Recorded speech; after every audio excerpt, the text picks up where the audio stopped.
वक्फ कानून को लेकर पूरे देश में बहस छिड़ी हुई है। तमाम तरह के आरोप मोदी सरकार पर लग रहे हैं। मोदी सरकार और बीजेपी की मंशा पर सवाल उठ रहे हैं। आरोप लग रहे हैं कि वो मुस्लिम समुदाय को परेशान करना चाहती है, उनकी संपत्तियां लेना चाहती है। इसके साथ ही अब मुस्लिम समुदाय जो पूरे देश भर में आंदोलन कर रहा है, विरोध प्रदर्शन कर रहा है, अब वो दूसरे समुदाय तक भी ये मैसेज पहुंचाने की कोशिश में जुट गया है कि अभी सिर्फ मुस्लिम समुदाय निशाने पर है, लेकिन आने वाले समय में दूसरे जो समुदाय हैं वो भी निशाने पर आएंगे और उनकी संपत्तियां भी मोदी सरकार हड़पेगी और उसके बाद अपने जो मित्र हैं उनको फायदा पहुंचाएगी। अब एक तरफ इस पर विवाद बना हुआ है, वहीं दूसरी तरफ मुद्दा ये भी है कि जो वक्फ बोर्ड है उसमें किसी गैर मुस्लिम को शामिल किया जा सकता है या नहीं शामिल किया जा सकता है। और इसको लेकर सुप्रीम कोर्ट ने एक बहुत बड़ा फैसला सुना दिया है, जिसके चलते केंद्र की मोदी सरकार को बड़ा झटका लग सकता है।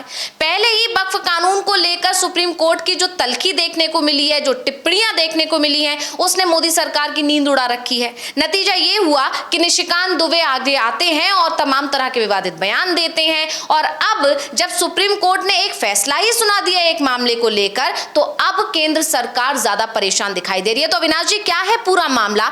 क्यों इसे केंद्र सरकार के लिए एक बड़ा झटका माना जा रहा है? और जो बोर्ड है उसमें किनको शामिल किया जा सकता है, किसे शामिल नहीं किया जा सकता है, इसको लेकर सुप्रीम कोर्ट का जो एक फैसला है वो कैसे वक्फ कानून मामले पर जब आगे सुनवाई होगी 5 तारीख को, तो उसे भी प्रभावित कर सकता है। हाँ, जो सुप्रीम कोर्ट का फैसला आया, एक तरीके से उसने वक्फ बोर्ड में सरकार की मनमानी पर पूरी तरीके से ब्रेक लगा दिया है। कोर्ट ने साफ कर दिया है कि वक्फ बोर्ड में जो सदस्य बनेंगे उनमें सरकार की मनमानी नहीं चलेगी। जबकि ये कहा जा रहा था कि जो वक्फ कानून लेके नया आया गया है, सरकार वक्फ बोर्ड पर कब्जा करना चाहती है। लेकिन कोर्ट के जो सुप्रीम कोर्ट का आज का जो फैसला आया है, उससे एक चीज़ क्लियर हो गई है कि सरकार के जो कानून है वो सरकार कुछ भी कर ले, लेकिन वक्फ बोर्ड जिस तरीके से पहले से काम करता रहा है वो उसी तरीके से काम करेगा।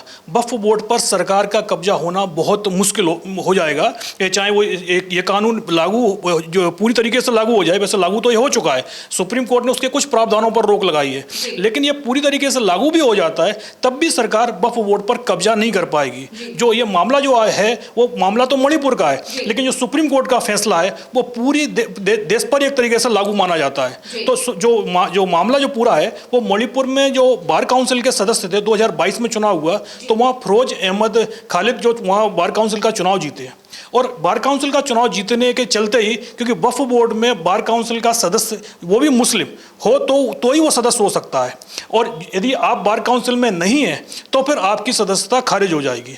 तो इसी के क्योंकि बार काउंसिल का चुनाव जीते खालिद, तो उन्होंने वक्फ बोर्ड में शामिल होने के लिए एक तरीके से पात्र हो गए। और अगले साल जब 2023 में वक्फ बोर्ड का गठन हुआ तो खालिद को उस वक्फ बोर्ड में जगह मिल गई, मणिपुर के वक्फ बोर्ड में। और जो बार काउंसिल का चुनाव हारे थे सदस्य, वो वक्फ बोर्ड से बाहर कर दिए गए, और इसी को लेकर मामला पहुंचा हाई कोर्ट में। तो हाई कोर्ट ने साफ कह दिया कि जो सिंगल डिवीजन थी कि आप बार काउंसिल के सदस्य नहीं हैं, इसलिए आप वक्फ बोर्ड के सदस्य भी नहीं हो सकते।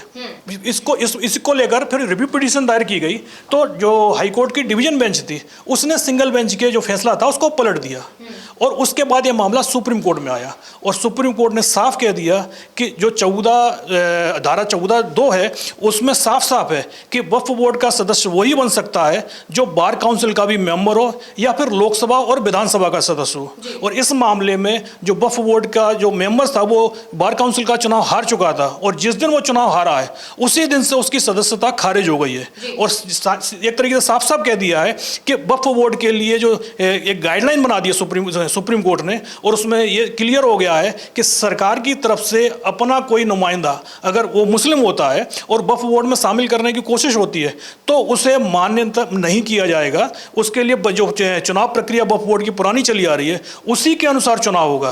तो एक तरीके से सुप्रीम कोर्ट का जो फैसला है उनको सरकार के लिए बड़ा झटका माना जा रहा है। यानी एक तरह से तो सुप्रीम कोर्ट ने अगर मणिपुर वाले मामले को देखा जाए तो केंद्र सरकार को राहत दी है। यानी जो बात केंद्र सरकार कह रही रही थी कि क्योंकि वो बार काउंसिल के अब मेंबर नहीं है इसलिए अब वो वक्फ बोर्ड में शामिल नहीं हो सकते। वो ही बात सुप्रीम कोर्ट ने भी कही है, लेकिन सुप्रीम कोर्ट ने अपने फैसले में ये साफ कर दिया है कि सरकार अपनी मनमर्जी नहीं चला सकती, यानी सरकार अपना कोई नुमाइंदा बोर्ड में शामिल नहीं करा सकती और किसी गैर मुस्लिम को भी बोर्ड में शामिल नहीं करा सकती, जिसको लेकर एक बहस छिड़ी आ रही है। क्योंकि बीजेपी सरकार यानी मोदी सरकार चाहती है कि जो बोर्ड हो वक्फ बोर्ड उसमें गैर मुस्लिमों को भी शामिल किया जाए, और वहीं जो AIMPLB है या तमाम जो मुस्लिम संगठन है उनका ये कहना है कि क्या किसी दूसरे जो कमेटियां हैं दूसरे धर्म की, क्या उसमें किसी गैर हिंदू को या किसी और धर्म के लोगों को शामिल किया जाता है जो वक्फ बोर्ड में ऐसा किया जाए।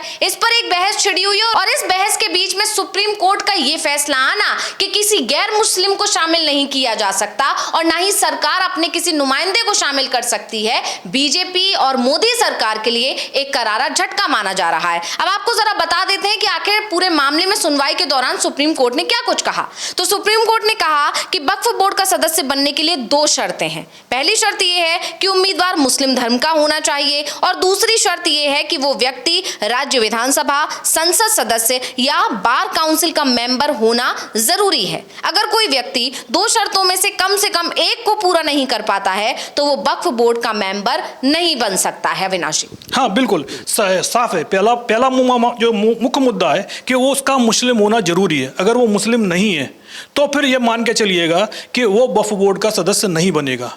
लेकिन जो दूसरा मामला है उसमें या तो संसद सदस्य हो या फिर वो विधानसभा का सदस्य हो। अगर जहाँ विधानसभा नहीं है वहाँ विधान परिषद का भी सदस्य चल सकता है। और उसके अलावा उस जो बार काउंसिल है उस स्टेट की, उस बार काउंसिल का उसको मेंबर होना ज़रूरी है। बार काउंसिल का सदस्य होगा तभी वो राज्य वक्फ बोर्ड में शामिल हो पाएगा। और सीधा यदि सरकार की तरफ से किसी और को इसमें शामिल करने की कोशिश की जाती है तो वो पूरी तरीके से असंवैधानिक होगा। जी बिल्कुल। और इसके अलावा सुप्रीम कोर्ट ने आगे ये भी कहा है कि अगर कोई व्यक्ति सांसद या विधायक है और वो वक्फ बोर्ड का सदस्य भी है, लेकिन जिस दिन वो इन दोनों से किसी सदन का सदस्य नहीं रहेगा उसी दिन उसकी वक्फ बोर्ड की सदस्यता भी समाप्त हो जाएगी। और ये ही प्रक्रिया बार काउंसिल के सदस्य के वक्फ बोर्ड में शामिल होने को लेकर है। यानी साफ है कि सरकार अगर कोई मंसूबे बना रही है, जैसे कि उस पर आरोप लग रहे हैं कि सरकार अपने लोगों को बिठाकर वक्फ बोर्ड पर भी कब्जा करना चाहती है और वक्फ बोर्ड के जरिए जो मकसद है सरकार का वो सिर्फ और सिर्फ वक्फ की जमीनों पर कब्जा करना है और वो जमीनों को वापस लेकर उन्हें अपने मित्रों को देना है। और इन सब के बीच में सुप्रीम कोर्ट की तरफ से अपने फैसले में जो ये तलखी दी गई है या जो कड़ा रुख अपनाया गया है, जो सख्ती दिखाई गई है, उसने इस बात की संभावना को और ज्यादा बढ़ा दिया है कि जब 5 मई को इस मामले में सुनवाई होगी यानी वक्फ कानून पर सुनवाई होगी तो सुप्रीम कोर्ट बेहद तल्ख रवैया अपनाता दिख सकता है। हाँ, ये तो साफ साफ दिखाई दे रहा है। जिस तरीके के बयान बीजेपी सांसदों के और बीजेपी नेताओं के आ रहे हैं उससे एक चीज़ तो साफ दिखाई दे रही है कि सुप्रीम कोर्ट वक्फ कानून को लेकर बहुत ही गंभीर है।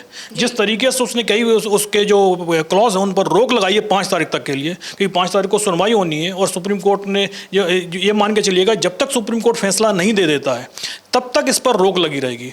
और ये भी तय है कि 5 तारीख को सुनवाई होगी और 1 हफ्ते के अंदर अंदर ही इस पर फैसला आ जाएगा, क्योंकि 13 जो मई की तारीख है वो जो CGI है वो रिटायर हो रहे हैं और CGI की बेंच में ही ये सुनवाई चल रही है। तो ये तो तय माना जा रहा है कि 13 तारीख से 13 मई से पहले इस पर फैसला आना है और फैसला किस तरफ जाना है ये चीज़ बीजेपी नेताओं के बयान से साफ साफ झलक रही है। और जिस तरीके से वक्फ बोर्ड में सदस्यों को लेकर आज सुप्रीम कोर्ट का जो फैसला आया है उससे भी एक तरीके से क्लियर हो गया है कि जो सुप्रीम कोर्ट है इस मामले को लेकर काफी सख्त है। यही नहीं, अपना फैसला सुनाते हुए सुप्रीम कोर्ट ने और भी कई टिप्पणियां की। सुप्रीम कोर्ट ने यह भी स्पष्ट किया कि जहां 1995 अधिनियम की धारा 14(1)(b) में उल्लिखित 3 श्रेणियों में से किसी में भी कोई मुस्लिम समुदाय नहीं है, वहां संसद या राज्य विधानसभा के पूर्व मुस्लिम सदस्य या बार काउंसिल के पूर्व सदस्य जैसा भी मामला हो निर्वाचक मंडल का गठन करेंगे यानी वक्फ बोर्ड में शामिल हो सकते हैं। चाहे चाहे पूर्व को शामिल करना पड़े, लेकिन वक्फ बोर्ड में शामिल तो किसी मुस्लिम समुदाय के ही व्यक्ति को करना पड़ेगा। ये साफ साफ आदेश और कह सकते हैं निर्देश या कह सकते हैं कि फैसला सुप्रीम कोर्ट की तरफ से सुना दिया गया है। और इसी के चलते कहा जा रहा है कि सुप्रीम कोर्ट ने केंद्र सरकार को एक करारा झटका दे दिया है और ये बता दिया है कि आगे आने वाले 5 तारीख को जब इस मामले में सुनवाई होगी तो केंद्र सरकार को और भी बड़े झटके लग सकते हैं। तो बहुत बहुत धन्यवाद अविनाश जी तमाम जानकारी देने के लिए, और इसी के साथ मुझे यानी अंशिता को दीजिए इजाजत। नमस्कार।